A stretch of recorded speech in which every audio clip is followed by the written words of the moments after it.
Oh my God. Gabriel, you actually came. I figured you'd still be too embarrassed to show up here. The first thing Lilian said when she saw me was loud enough for 14 people to hear. Oh my God, Gabriel, you actually came. She let that land. Then she laughed, not the nervous kind that softens something cruel, but the full, open-throated kind that invites the room to participate. She turned to the women standing beside her, made sure they were watching, then turned back to me. I figured you'd still be too embarrassed. I mean, she gestured at me, a slow sweep of her hand that was meant to take in everything I was and find it wanting. Good for you, though. Really, it takes courage to show up. The women beside her smiled. One looked away. Renford, standing at her shoulder, said nothing, his hand resting on the small of her back, his eyes moving briefly to me and then to the floor.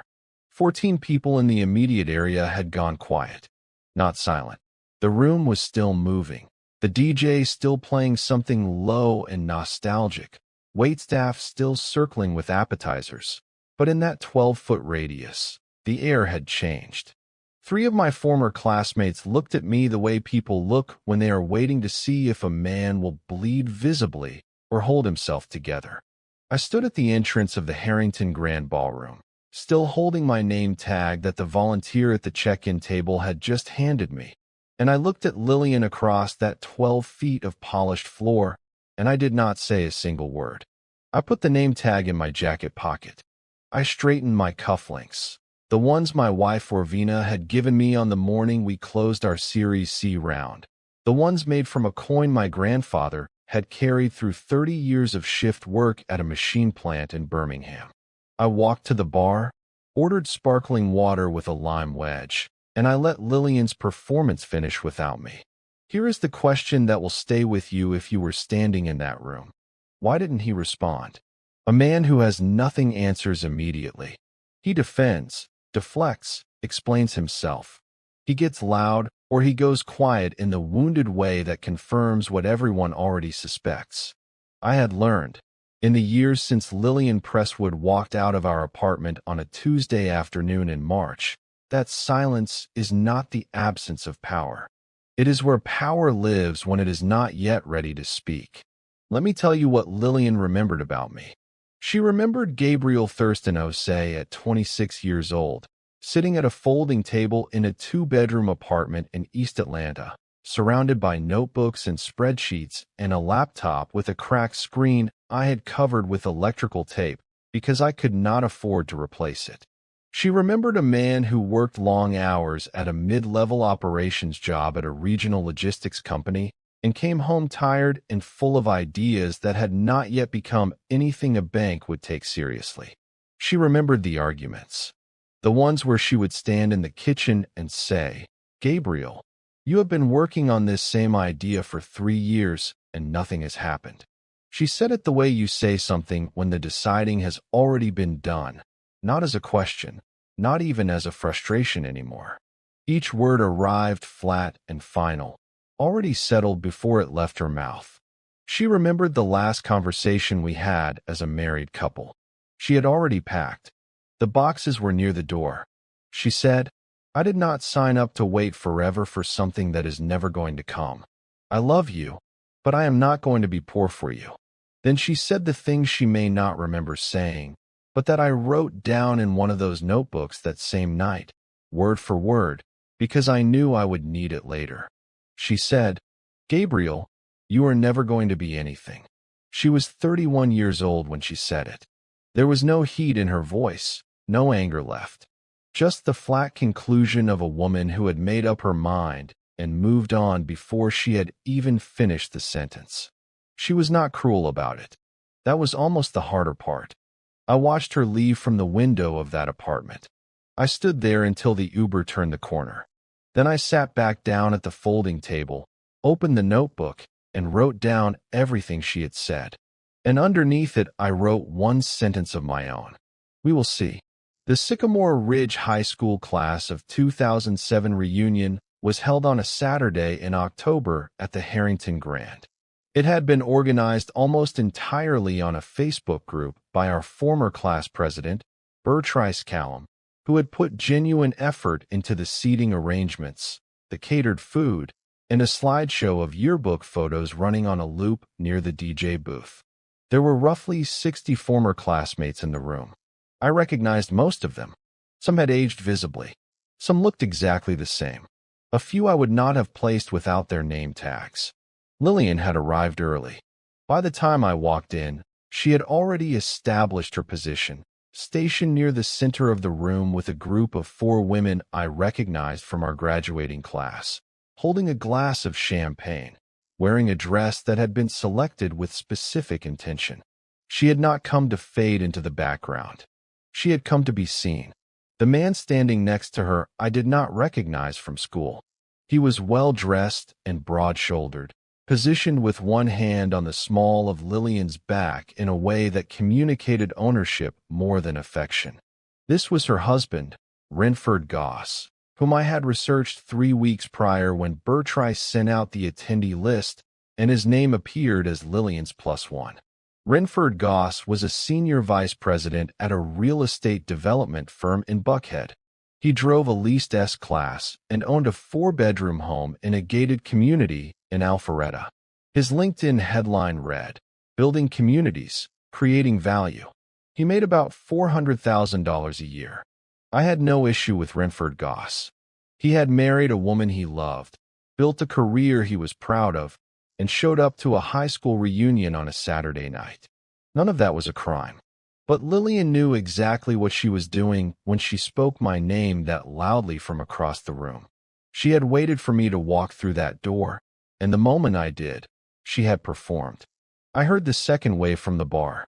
She was talking to Victoria Weaver, a woman I remembered from AP English who had always been kind to me, and she was not lowering her voice. "Gabriel and I were only married for 4 years," she said. But honestly, it felt longer. You know how it is when you are carrying someone who is never going to carry themselves. Victoria said something I couldn't catch. No, he is a good person," Lilian said, in the particular tone people use when they want to appear generous while delivering a verdict. I had known Lilian would be here. I had known she would perform. What she did not know, what none of them knew, was what I had become in the 8 years since she watched me from her Uber window. The article that would confirm it had been submitted to the Wall Street Journal 6 weeks prior. When the editor asked if I had a preferred publication window, I had given them a date range. The night of this reunion sat in the middle of it. I had not come to perform a revelation, but I had not come unprepared either. I will not give you a montage. I will give you the facts, in the order they happened, because the facts are more compelling than any dramatization I could build around them. 6 months after Lilian left, I took out a personal loan of $40,000 from a community credit union in Decatur. I used $22,000 to license a proprietary route optimization software I had been developing on the side for 2 years during my time at the logistics company. I used the remaining $18,000 to operate for 11 months, while I built my first 3 client relationships. In the second year, I brought in my college friend Aldrich Pemberton as co-founder. Aldrich had a background in data infrastructure and a calmness under pressure that I had always respected. We worked out of a shared office space in West Midtown for 14 months. In the third year, we signed a contract with a regional grocery distribution company that gave us enough revenue to hire 4 full-time employees and move into actual office space. That same year, I met Orvina Celestine through Idella Macon, a woman who ran a private equity operation out of a small office in Chattanooga and had been watching us for several months. Orvina was consulting for Idella's portfolio companies, and she came in first to assess our infrastructure, then as an advisor, then as something the org chart did not yet have a category for. She saw the company the way very few people could see it then, not what it was, but the specific shape of what it was becoming. In the fourth year, we lost our grocery contract when the company was acquired by a national chain with their own internal system. We had 3 weeks of runway left. Aldrich and I called every contact we had. Idella provided the bridge. We survived. In the 5th year, we rebuilt. More carefully, we had learned what we could not afford to learn before. Orvina became our chief strategy officer. Aldrich's role expanded. The three of us spent 14 months rebuilding the client base on a structure that could not be pulled out from under us by a single acquisition. In the 6th year, we were partially acquired by a national logistics operator who wanted our software but wanted us to remain independent. We negotiated for 41 days. Aldrich's wife thought he had left her. He had not. He was in a conference room. In the 7th year, we took the company to the NASDAQ. The IPO was not a spectacle. It was a Tuesday. I wore a regular suit. I called my mother from the trading floor. In the 8th year, the year of this reunion, Osei Pemberton Logistics had a market valuation of $1.4 billion. I held a 38% stake. Orvina and I had been married for 3 years. I had not spoken about any of this publicly. 3 interviews in 8 years, all in trade publications most people outside the logistics industry had never read. No personal brand. No social media. My name was attached to the company in the ways it had to be. SEC filings, the NASDAQ listing, our annual reports. Anyone who searched the company name would find me. What I had avoided was the profile, the personal narrative built around my face and my story rather than our work. There is a difference between being findable and being known. I had chosen to remain the former. Until 6 weeks ago, when I agreed to the journal piece. Before we go further, I need to ask you something directly. If someone told you, 8 years ago, that you would never become anything, what would you have done with that? Would you have argued? Would you have tried to prove them wrong immediately? Or would you have waited? Drop your answer in the comments. And if this story is already doing something to you, like it, share it, because the next part changes everything. The room had settled into its rhythms, clusters of people catching up, the DJ playing something low and nostalgic, Bertrice making her rounds with the genuine warmth of someone who had organized this event because she actually loved the people in it. When the door to the ballroom opened, I saw Lilian register it before she saw Orvina. I saw her eyes go to the door the way everyone's eyes go when the energy in a room shifts without an announced reason. Orvina Celestine Osei walked in wearing a deep green dress that cost less than people would assume and looked better than anything else in the room. She had the particular bearing of a woman who had spent years making decisions that other people's stability depended on. Not rigid, not performative, just settled in herself in a way that could not be manufactured. She found me across the room without effort and walked directly to where I was standing. Gabriel. She kissed my cheek, took my sparkling water, finished the last sip, and handed the glass back to the bartender with a small thank you. How was parking? I asked. There's a garage around the block. We should probably mention it to Bertrice so she can update the group. She looked at the room. Which one is she? I nodded subtly toward where Lilian was standing. Orvina looked in that direction for exactly 2 seconds, then looked back at me. She's watching us. I know. She doesn't know. Not yet. Orvina took the refilled glass the bartender offered and said, "Let's go say hello to Bertrice." It was Victoria who first connected the name. She had been standing close enough to Lilian at the bar to hear every word. She had not said anything then. She had not known what to say. But she had felt it, the particular discomfort of watching someone be dismissed in public and being unable to name what was wrong with the picture. She carried that feeling through dinner, and when she pulled out her phone between courses and ran the search she should have run before she sat down, what loaded on her screen rearranged everything she thought she understood about the evening. She came to find me near the end of the first hour, phone in her hand, her easy social warmth from dinner replaced by something careful and recalibrating.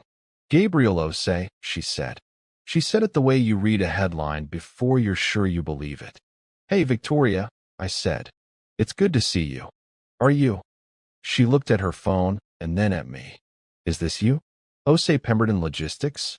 Nasdaq. That's me, I said. She looked at Irvina, then back at me, then at the phone. She laughed once. Not cruelly, more the laugh of someone who has just understood a joke that took a long time to arrive. Gabriel, she said quietly. It's a good night, I said. How are your kids? Gabriel. She leaned closer. Does Lilian know? I smiled just slightly. Not yet. Victoria pressed her lips together, looked across the room to where Lilian was engaged in conversation with Renford, and looked back at me with the expression of someone watching a very slow, very inevitable door close. She did not say anything else about it.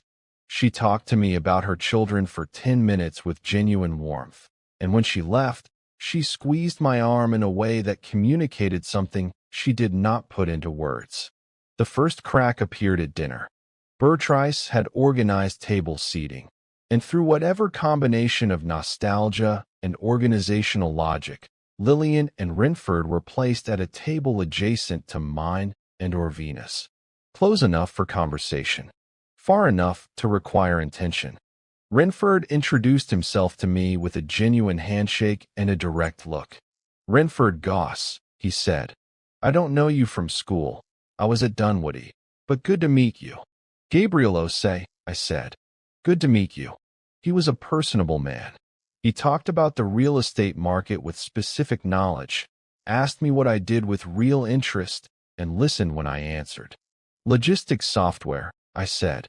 Supply chain optimization. Oh, he said. That's a good space right now. Who are you with?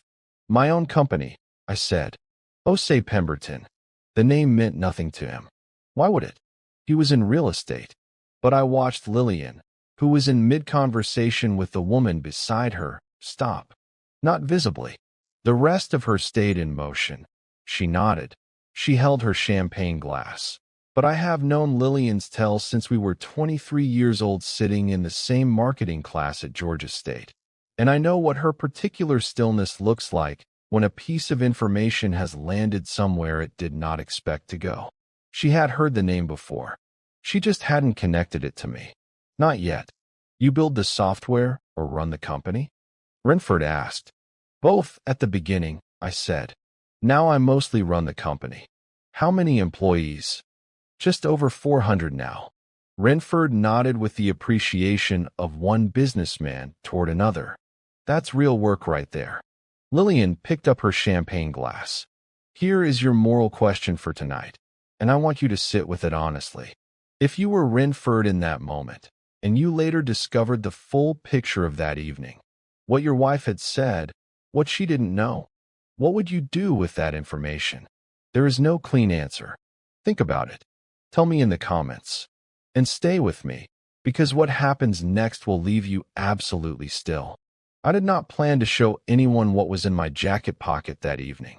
I had not come to this reunion to engineer a dramatic moment.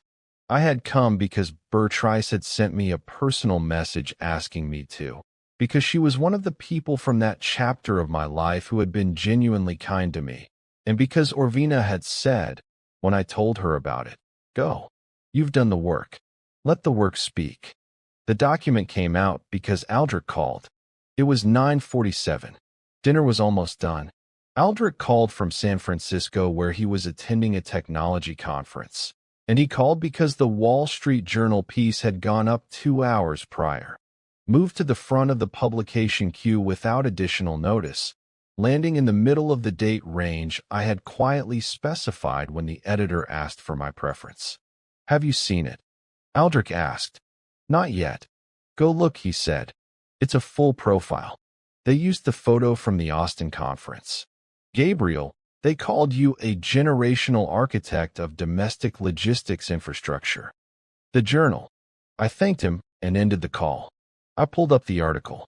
I read the first 3 paragraphs.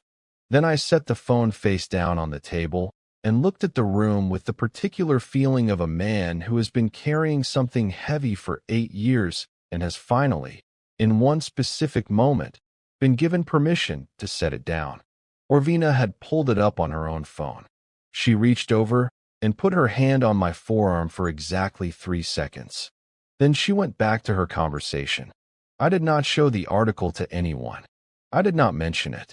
But Victoria, who was at the table beside ours and had been carrying the weight of what she had heard at the bar all evening, not as anger, she was not an angry woman, but as a small specific wrongness she'd had no way to address until this moment, had already seen it load on her phone in the bathroom 10 minutes prior.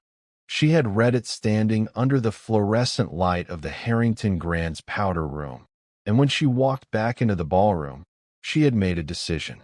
She walked to the table where Lilian was sitting, leaned down, and set her phone on the table with the article open and said, quietly, "I thought you should see this before someone else shows you." I was not watching when Lilian read it. I heard the silence that followed. Forks stopped moving. One conversation ended mid-sentence. The DJ had switched to something slower, and for a moment the music was the only sound at that end of the room, and I understood what had happened without needing to see her face. What I know about what happened next comes partly from what I observed, partly from what Orvina noted with the attention she brings to every high-stakes situation, and partly from what Victoria told me over the phone a week later. Lilian read the article. Then she read it again. Then she set the phone down and looked across the room to where I was sitting, and for the first time that evening, she looked at me the way you look at someone when you are recalculating everything you thought you understood. The article was titled, "The Quiet Billionaire: How Gabriel Osei Built a $1.4 billion Empire Without Anyone Noticing." The subheading read, "He works out of Atlanta. He declines most interviews. His company moves a significant percentage of domestic food distribution infrastructure, and almost nobody knows his name, which is exactly how he planned it." It ran with a photograph of me in a clean white shirt, no tie, sitting at a desk that had not been staged for the photograph, looking directly at the camera with the expression I apparently always have in photographs, not performing anything, not signaling anything, just present. Lilian looked at that photograph for a long time. Then she excused herself from the table. She found me in the hallway near the coat check, where I had stepped out to return a call from our general counsel about a contract matter that had nothing to do with the reunion and everything to do with the fact that when you run a company, the company does not pause for Saturday evenings. I had just ended the call when I heard her voice behind me. "Gabriel." I turned around. Lilian stood in the hallway in the dress she had selected with specific intention, holding her champagne glass, and for the first time that evening, she did not look like a woman performing for a room. She looked like a woman standing alone in a hallway, holding a glass, having a private conversation with herself that she had not finished before she walked through the door. "Hey, Lilian," I said. She was quiet for a moment. Then, I saw the article. "Okay. Gabriel." She stopped. She pressed her lips together. Then she started again. "I said some things tonight that I didn't know. I know you didn't. I said some things about our marriage. About you." She looked at the glass in her hand. I could see her working through something. Not performing remorse, but actually encountering it, which is slower and less articulate than the performed version. Some people heard. "I know." "Does it?" She stopped. "Are you angry?" I thought about that question with genuine care, because I believe questions deserve the truth. "No," I said. "I'm not angry." She looked at me. "I was angry for a while," I said. "A few years ago. That part is done." "I was wrong," she said. "About what I said. When I left. I was wrong about you." I looked at her with the full attention of someone who has rehearsed this moment in his mind, not as a confrontation, not as a victory lap, but as the last necessary chapter of something that needed to close properly. "Lilian," I said, "you weren't wrong about what you saw. You were looking at a man with a cracked laptop and a folding table and no revenue, and a very long way to go. That was real. I don't think you were wrong to leave a situation that wasn't working." She blinked. "What you were wrong about," I said, "was thinking that what you saw was all there was." She said nothing. The difference between those two things took me a long time to understand. I said. But I understand it now. She looked at me for a long time. Her champagne glass was still. The hallway was quiet. You built something extraordinary, she said. I did, I said. Orvina and I both did. Something moved across her face at that. Not dramatic, not theatrical. Just a small, honest recognition of a cost that had been paid and could not be refunded. She seems extraordinary, Lilian said. She is, I said. She is the most extraordinary person I know. Lilian nodded once. I'm going to go back inside, I said. It was good to see you, Lilian. I mean that. I walked back into the ballroom. Bertrice found me near the end of the night and hugged me with the genuine force of someone who has always meant it. I Googled you when you RSVP'd, she admitted. I screamed in my kitchen. I laughed for the first time all evening. A real laugh, the kind that has no strategy attached to it. Why didn't you say anything? She asked.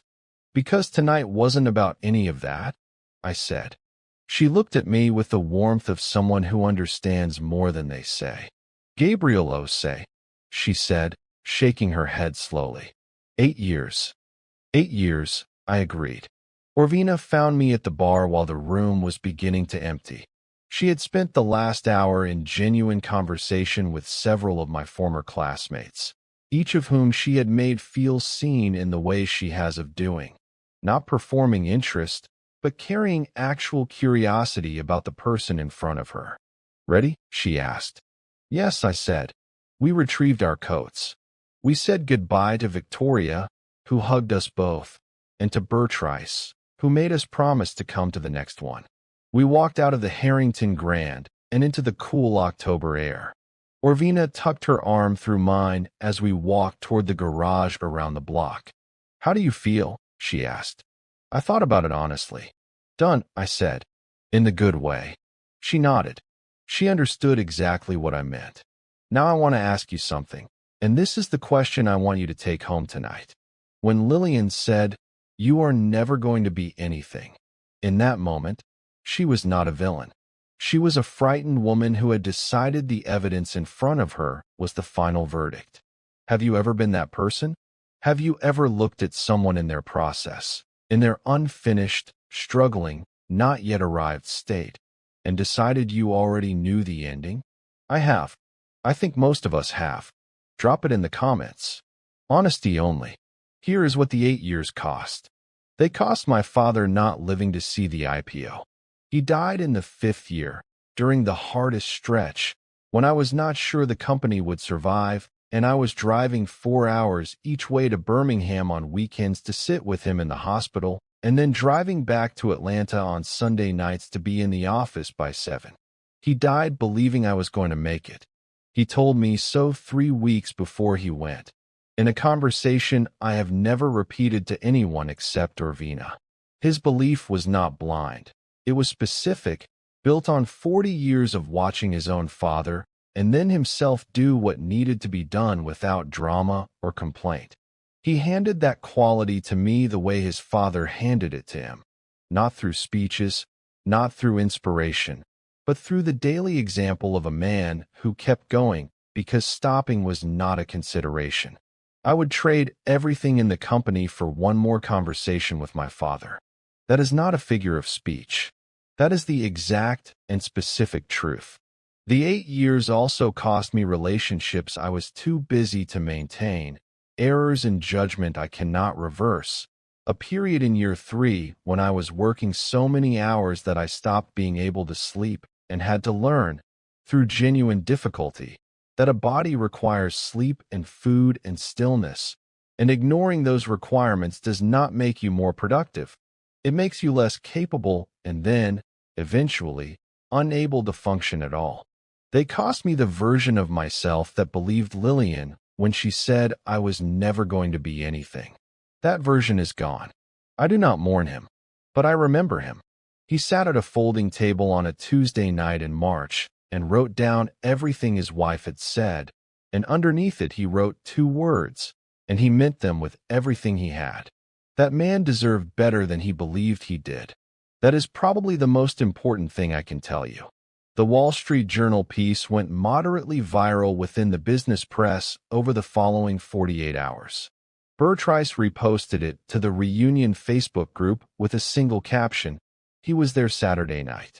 The comments filled quickly. Victoria sent me a private message that read, "She was very quiet on the drive home. I think she will be for a while. I hope you are at peace, Gabriel. You deserve to be." I wrote back, "I am. Thank you for being kind to me even back then. It mattered more than you knew." Renford Goss called my office on Monday morning. My assistant had standing instructions to put through anyone who identified themselves by name from a personal context rather than a business one. A system Orvina had suggested in our second year for exactly the kind of call that deserves to be taken. "Mr. Osei," he said, "this is Renford Goss. We met Saturday." "Renford, I remember." A pause. "I want to apologize on behalf of my wife," he said, "for what she said when you walked in. I didn't hear all of it in the moment, but I understand now what the evening was. He was a man doing a difficult thing with composure. I respected it. No apology necessary," I said. "But I appreciate the call. You're a class act," he said. "I mean that. You made a good choice," I said. "Calling. That took something." A pause. "Yeah," he said. "I think so too." We ended the call, and I went back to work. The truth I spent 8 years learning is this. The gap between what you appear to be and what you are building is not a lie. It is not deception. It is the necessary distance between what you are doing and what it will eventually become, and that distance is not evidence of failure. It is the work itself, in its most honest form. Lilian was not wrong to see what she saw. She was wrong to believe that seeing is the same as knowing. I do not need her to understand that. I am not telling this story for her. I am telling it for the person sitting right now at their own version of a folding table, in their own version of a 2-bedroom apartment, with their own version of a cracked laptop, listening to their own version of a voice, from outside or from inside. It doesn't matter. That is telling them, you are never going to be anything. To that person I want to say, write it down. Write down every word. Write it in permanent ink. And underneath it, write 2 words of your own. Then go back to work. Silence is not the absence of power. It is where power lives when it is not yet ready to speak. Your process belongs to you. What you become from it belongs to everyone watching. And the people who mistake your journey for your ending, let them. The arrival will speak for itself. If this story reached something in you, if it made you think about someone you underestimated, or a time someone underestimated you, or what it means to build quietly in a world that rewards noise, do something right now. Hit that like button, not for the algorithm. For every version of Gabriel who is still at the folding table and needs to know the table is not the end of the story. Subscribe, because the stories that come next go even deeper into legacy, patience, and what it means to become who you were always supposed to be. Share this with one person who is building something in silence right now. They need to hear it tonight. And in the comments, tell me, what are the 2 words you would write underneath someone else's verdict on your life? I'll be reading every single one.